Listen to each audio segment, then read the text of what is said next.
Bonjour à tous, nous sommes aujourd'hui dans la région de la Côte d'Opale. On peut voir qu'il fait beau aujourd'hui. On peut voir la clarté de l'océan avec ses fonds de couleurs, sa graduation extraordinaire. Mais pourquoi la Côte d'Opale s'appelle-t-elle ainsi? Alors, le nom de la Côte d'Opale vient de la pierre spéciale l'opale, qui est différente des autres minéraux. Les cristaux n'ont pas de forme particulière. Cette pierre apparaît dans des régions du monde très sèches. Par exemple, on a donc une région à Bologne qui s'appelle la Côte d'Opale. Surtout, le nom de la Côte d'Opale est attribué à la peinture du Touquet-Édouard Levesque, qu'il a surnommé en 1911 pour honorer sa lumière exceptionnelle. On reviendra, c'est sûr, un touriste qui a donné son point de vue lors de sa visite pour le sud de la Côte d'Opale. Ici, posons-nous la question, pourquoi les gens aiment visiter la Côte d'Opale? Premièrement, c'est l'attraction pour les endroits. Les caps blonnés et grinés et leurs falaises spectaculaires. Le Touquet Paris-Plage, c'est la perle avec son ambiance élégante. Deuxièmement, ce sont les activités. Culture, plage, infrastructures sportives, cités chargées d'histoire.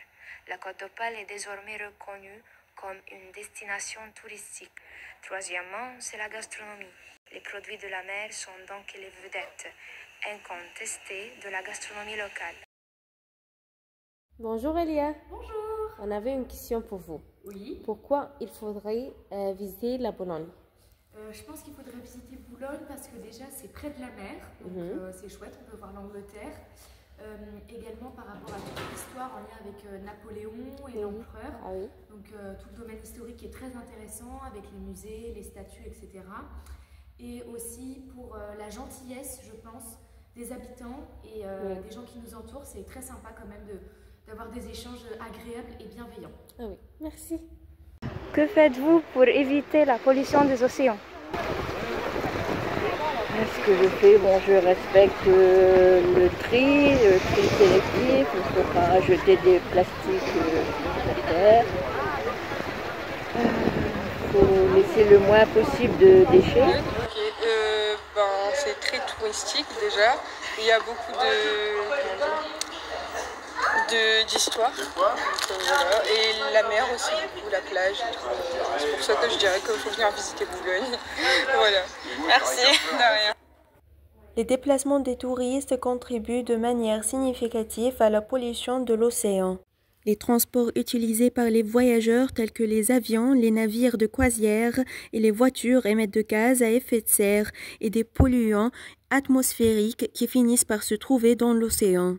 Les émissions de dioxyde de carbone, CO2, provenant des moyens de transport contribuent au réchauffement climatique, entraînant l'acidification des océans et perturbant les écosystèmes marins. De plus, les déversements accidentels du carburant et les rejets d'eau usée des navires de croisière peuvent contaminer les eaux et nuire à la vie marine. La consommation de plastique par les touristes a aussi un impact dévastateur sur l'océan. Les déchets plastiques jetés irresponsablement par les visiteurs finissent souvent par se trouver dans les cours d'eau et l'océan. Et pour les activités touristiques, la construction de complexes hôteliers et d'infrastructures côtières peut entraîner la destruction des habitats naturels côtiers tels que les mangroves et les récifs coralliens, essentiels à la biodiversité marine. Les activités récréatives telles que la plongée sous-marine, le snorkeling et les excursions en bateau peuvent perturber les habitats marins fragiles et déranger la faune marine, notamment les espèces sensibles au bruit. Que faites-vous pour essayer de protéger l'océan de la pollution marine? Donc, par exemple, ne pas utiliser le plastique. Ouais, c'est ce que j'allais dire. Je n'utilise pas de plastique, je pratique le zéro déchet, je fais attention à la crème solaire quand je me baigne. Je fais attention à tout. Je suis assez écolo, donc assez minimaliste, je ne consomme pas. Je prends pas le bateau non plus. Merci, je consomme local.